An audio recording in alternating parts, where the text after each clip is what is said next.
it's the day before we leave for Sykeston. That's a good time to do some test and tuning, isn't it? Try different parts. It just so happens that I'm going to take the $5 challenge. $5 mile per gallon challenge. Did that rhyme? I just happened to be at a swap meet, and I bought a clutch fan. And I'm going to see if that clutch fan will be enough to push this over that 14 mile per gallon mark. We went on our trip on the last video with this van, and we got 13.8, 13.7, whatever. It was slightly under 14, but very, very close, just under it. And I just wonder, do you think this right here will be enough to just nudge it over 14? I'm going to check it on the way down to Sykeston. I'll also check it on the way home. I think if you run a couple or 2 or 3 tanks through it, I think that that'll be enough to tell the story.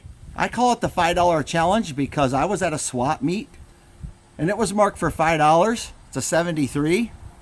I was going to offer him $4.75 for it, see if I couldn't save that quarter.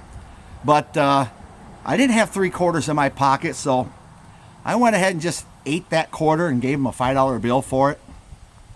That was tough. This seems to feel really good, so I think it's a good fan.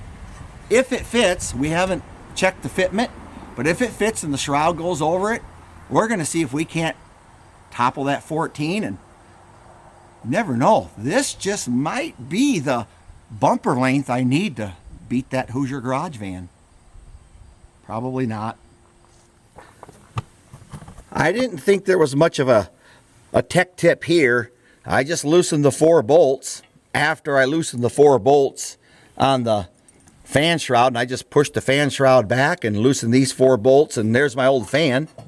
The only advantage this fan's going to have over this fan is the weight.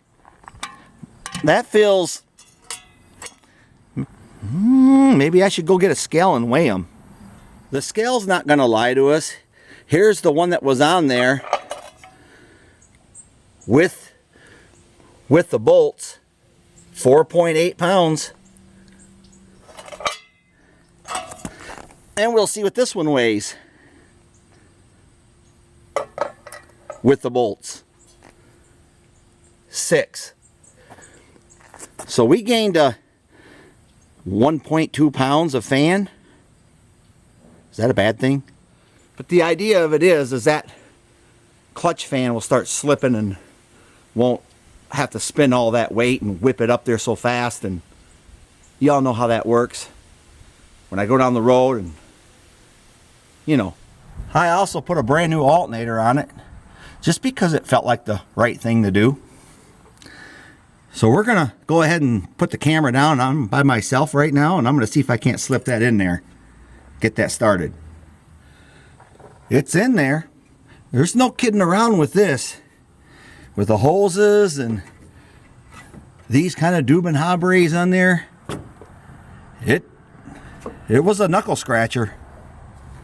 But I got plenty of room between the fan and the clutch, about a 3/4 of an inch or so.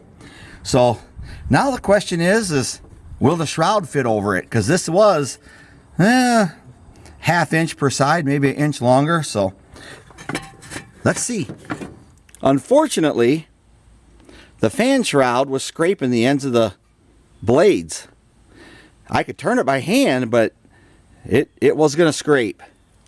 So I just cut a little bit off of each end, about that much. Now these feel like little pieces of aluminum.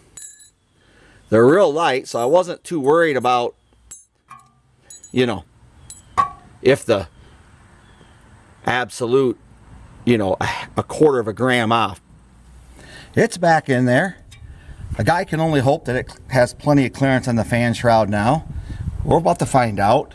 I'll put the camera down and try again.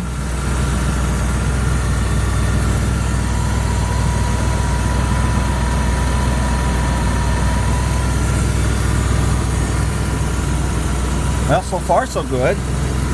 I don't mean nothing. Pulling good air. blades are a ½ inch behind the shroud and a ½ inch in, so they're kind of in the middle here. So not totally protected if you used to stick your hand down in there. There's a good chance I could go back to the original if I need to. We'll see. Gotta try for $5. I mean, not a $5 bill. I've lost worse, a lot more expensive parts than that.